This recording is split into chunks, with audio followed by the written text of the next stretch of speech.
ಗಡಿ ಜಿಲ್ಲೆ ಬೆಳಗಾವಿಯಲ್ಲಿ ಭಾಷಾ ಉದ್ವಿಗ್ನತೆ ಸೃಷ್ಟಿಯಾಗಿದೆ. ಈಗಾಗಲೇ ಕನ್ನಡ ಮಾತನಾಡುವಂತ ಹೇಳಿದಂತಹ ಕಂಡಕ್ಟರ್ ಮೇಲೆ ಹಲ್ಲೆಯಾಗಿ ಪೋಕ್ಸೋ ಕೇಸೇ ದಾಖಲಾಗಿದೆ. ಈ ಎಲ್ಲ ಬೆಳವಣಿಗೆಗಳ ನಡುವೆ ಸಾರಿಗೆ ಸಚಿವರು ಇವತ್ತು ಕುಂದಾನಗರಿಗೆ ಎಂಟ್ರಿ ಕೊಡ್ತಾ ಇದ್ದಾರೆ. ಬೆಳಗಾವಿಗೆ ಸಾರಿಗೆ ಸಚಿವ ರಾಮಲಿಂಗಾರೆಡ್ಡಿ ಅವರು ಭೇಟಿ ಕೊಡ್ತಾ ಇರುವಂತದ್ದು. ಅಧಿಕಾರಿಗಳ ಜೊತೆಗೆ ಸಭೆಯನ್ನು ನಡೆಸಲಿದ್ದಾರೆ ಸಾರಿಗೆ ಸಚಿವರು ಬೆಳಗಾವಿಯಲ್ಲಿ. ಮಹಾರಾಷ್ಟ್ರಕ್ಕೆ ಬಸ್ ಸಂಚರಿಸುವ ಕುರಿತು ನಿರ್ಧಾರವನ್ನು ಪ್ರಕಟಿಸುವಂತಹ ಸಾಧ್ಯತೆ ಇದೆ.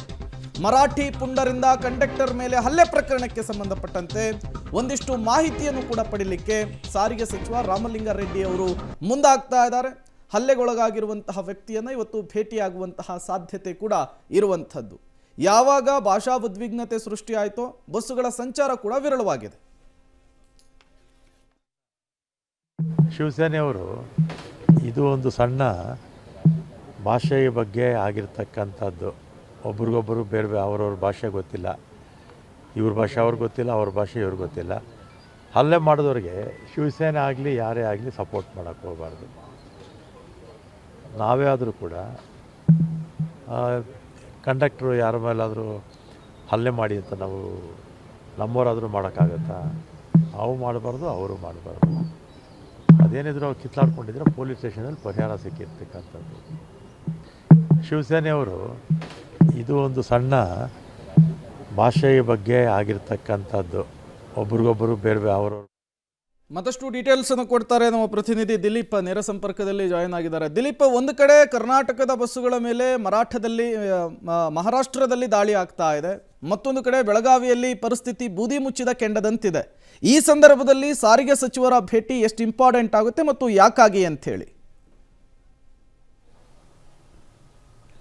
ಪ್ರಮುಖವಾಗಿ ಪ್ರೇಮ್ ಅಂತಂದ್ರೆ ಈಗಾಗಲೇ ಸಾರಿಗೆ ಸಚಿವರು ಖಾಸಗಿ ಒಟ್ಟಿನಲ್ಲಿ ಒಂದು ಅಲ್ಪೋಪಹಾರನ ಸೇವನೆ ಮಾಡ್ತಾ ಇದ್ದಾರೆ. ಮಾಧ್ಯಮಗಳಿಗೆ ಮಾತನಾಡಿದ್ದಾರೆ. ಏನಂತಂದ್ರೆ ಎಲ್ಲವನ್ನು ಇವತ್ತು ನಾನು ಪರಿಶೀಲನೆ ಮಾಡ್ತೀನಿ, ಜೊತೆಗೆ ಏನಂತಾರೆ 11 ಗಂಟೆಯಿಂದ 2 ಗಂಟೆವರೆಗೆ ಒಂದು ಸಭೆಯನ್ನು ಕೂಡ ಮಾಡ್ತೀನಿ ಅಂತ ಹೇಳಿದ್ದಾರೆ. ಆದರೆ ಒಂದಿಷ್ಟು ಘಟನೆ ಆಗಿದ್ದು ನಿಜ. ಅದನ್ನು ಏನು ಮಾಡಬೇಕು, ಹೇಗೆ ಅನ್ನೋ ಪ್ರಕರಣ ದಾಖಲು ಮಾಡಿದ ವಿಚಾರದಲ್ಲಿಯೂ ಕೂಡ ನಾನು ಮಾತಾಡ್ತೀನಿ ಅಂತ ಹೇಳಿದರೆ, ಸಾರಿಗೆ ಸಚಿವರು ಈ ಒಂದು ವಿಚಾರವಾಗಿ ಏನು ಮಹಾರಾಷ್ಟ್ರಕ್ಕೆ ಬಸ್ಗಳನ್ನು ಬಿಡಬೇಕಾ ಬೇಡವಾ ಆ ವಿಚಾರದಲ್ಲಿ ಯಾವುದೇ ಪ್ರತಿಕ್ರಿಯೆಯನ್ನು ಕೊಟ್ಟಿಲ್ಲ. ಯಾಕಂತಂದರೆ ಸುಮಾರು ದಿನಕ್ಕೆ ನಾವು ಮಾಹಿತಿ ಪಡೆದ ಪ್ರಕಾರ ದಿನಕ್ಕೆ 100ರಿಂದ 200 ಬಸ್ಸುಗಳು ಬೆಳಗಾವಿ ಇರ್ಬೋದು, ಕಲಬುರಗಿ ಇರ್ಬೋದು, ಆ ಕಡೆ ಎಲ್ಲ ಗಡಿ ಭಾಗಗಳಿಂದ ಮಹಾರಾಷ್ಟ್ರಗಳು ತೆರತಾ ಇರುವಂಥದ್ದು.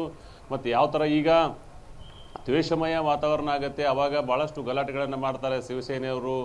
ಅಲ್ಲಿರ್ತಕ್ಕಂಥ ಮುಖಂಡರು ಏನು ಮಾಡ್ತಾರೆ ಅಂದರೆ ಕರ್ನಾಟಕದ ಬಸ್ಗಳನ್ನು ಟಾರ್ಗೆಟ್ ಮಾಡ್ತಾರೆ. ಹೀಗಾಗಿ ಅಲ್ಲೊಂದಿಷ್ಟು ಕಷ್ಟ ಸಾಧ್ಯ ಆಗುತ್ತೆ. ಕಂಡಕ್ಟರ್ಗಳು ಡ್ರೈವರ್ಗಳಿಗೂ ಒಂದು ಸಮಸ್ಯೆ ಆಗುತ್ತೆ. ಅವರನ್ನು ಬಡಿತಾರೆ, ಅವರಿಗೆ ಕಪ್ಪು ಮಸಿಯನ್ನು ಹಚ್ತಾರೆ. KSRTC ಅಂತ ಕನ್ನಡದಲ್ಲಿ ಬರೆದಿದ್ದನ್ನು ಅದ್ರ ಮೇಲೆ ಅವರಿಂದನೇ ಏನಂತಾರೆ ಒಂದು ಮಸಿ ಹಾಕಕ್ಕೆ ಬಿಡ್ತಾರೆ. ಹೀಗಾಗಿ ರಾಮಲಿಂಗಾರೆಡ್ಡಿ ಅವರು ಇವತ್ತು ಸ್ಪಷ್ಟಪಡಿಸಿಲ್ಲ ಮಹಾರಾಷ್ಟ್ರಕ್ಕೆ ಹೋಗಬಾರ್ದು ಹಾಗೆ ಅಂತೇಳಿ.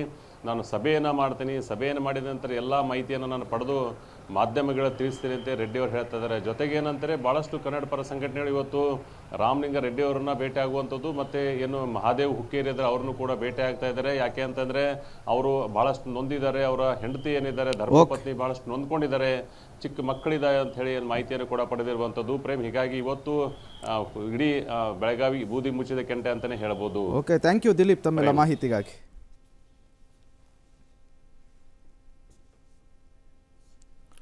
ಒಂದಂತೂ ಸ್ಪಷ್ಟ, ನಾವು ಇನಿಷಿಯಲಿಯಿಂದ ಕೂಡ ಯಾವುದೇ ಸರ್ಕಾರಗಳು ಬಂದರೂ ಕೂಡ ಗಡಿ ಭಾಗದಲ್ಲಿ ನಿರ್ಲಕ್ಷ್ಯ ತೋರಿಸ್ತಾ ಇರೋದು ಮಹಾರಾಷ್ಟ್ರಕ್ಕೆ ಒಂದು ರೀತಿ ಅಸ್ತ್ರ ಆಗ್ಬಿಟ್ಟಿದೆ.